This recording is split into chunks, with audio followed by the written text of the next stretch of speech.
Have you ever wondered how to transform your garden or meditation space into a sanctuary of peace and tranquility?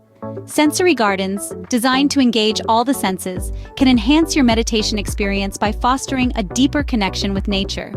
Creating a sensory garden is easier than you might think. Start by identifying the area of your garden you want to transform. A sensory garden comes to life when you give careful thought to the space.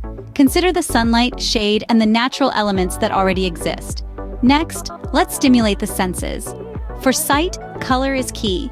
Choose plants that bloom at different times of the year to ensure year-round color. Try sunflowers for their bold yellows, roses for their vibrant reds, and hydrangeas for their soothing blues. For smell, aromatic herbs like lavender, mint, and rosemary are splendid choices. They not only fill the air with their delightful fragrances but also attract butterflies and bees, enhancing your garden's biodiversity. Moving on to touch. Incorporate a variety of textures.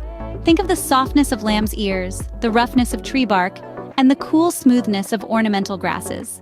Taste is a delightful sense to explore. Consider planting edible herbs like basil, thyme, and parsley. Even fruit-bearing plants like strawberries or tomatoes can find their place in a sensory garden. Finally, sound. The rustling leaves or bamboo wind chimes can offer a soothing soundtrack. You might also consider a water feature, like a fountain or a pond, whose gentle sounds contribute to a sense of tranquility. With these simple steps, you can create a sensory garden that not only beautifies your outdoor space, but also provides a serene environment for meditation.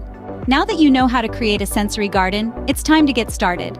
Embrace the opportunity to cultivate your own peaceful oasis and experience the tranquility and rejuvenation it offers. If you found this video helpful, please give it a like and subscribe to our channel for more garden inspiration and guidance.